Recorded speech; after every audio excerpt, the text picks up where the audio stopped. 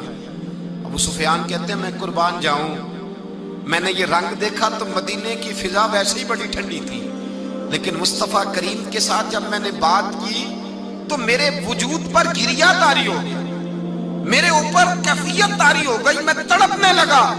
کہتے ہیں میں نے کہا محبوبہ میں آیا ہوں, آپ کا کلمہ پڑھتے ہی سمامہ نے گندم بند کر دی ہے, بارشیں رک گئی ہیں, مکے کے لوگ بھوک اور پیاس سے مرنے لگے ہیں. محبوبہ بیٹیاں روتی ہیں, یا رسول اللہ مائیں ان کی چھاتیوں میں دودھ خشک ہو گیا ہے, بچے بلکتے ہیں. ابو سفیان کہتے ہیں میں دشمن تھا, سارے مکے کے لوگ دشمنی کرتے تھے, لیکن جب میں نے یہ لفظ کہے نا اچانک میری نظر اٹھی تو مصطفیٰ کریم کی تو آنکھیں آنسو برسا رہی. کہتے میری بات بھی مکمل نہ ہوئی, حضور نے پہلے رکا منگوایا, سمامہ کے نام فرمایا پہلے تو انہیں غلہ اپنی مرضی سے دیتا تھا, اب تیرے نبی کا حکم ہے کہ پہلے سے بڑھ کر تو انہیں غلہ دینا ہے. اور پھر میرے مصطفیٰ نے ہاتھ اٹھائے. اور بھائی مشکل ہوتا ہے, مشکل ہوتا ہے, سگے بھائی کے لیے لوگ دعا نہیں کرتے, کہتے میرا شریکہ ہے. ساس بہو کے لیے بہو ساس کے لیے دعا نہیں مانگتی, کہتے اختلاف ہے, لوگ لوگوں کی زندگی نہیں مانگتے, بیماری میں شفا نہیں مانگتے. ابو سفیان کہتے ہیں آمنہ کے لال تیرے قربان جاؤں. حضور نے ہاتھ اٹھائے اور کہا اے اللہ مکے کی سنگلاخ پہاڑیوں پہ بارش برسا, اے اللہ کھیتیاں ہری کر دے, اے اللہ ماؤں کی چھاتیوں میں دودھ بھر دے, اللہ عورتوں کو تازگی دے دے, بچوں کو رانائی دے دے, پھلوں پھولوں کو تازگی دے دے. ابو سفیان کہتے پہلے حضور رو رہے تھے, اور جب نبی پاک کی دعا دیکھی تو میں نے رونا شروع کر دیا, میں نے رونا شروع کر دیا.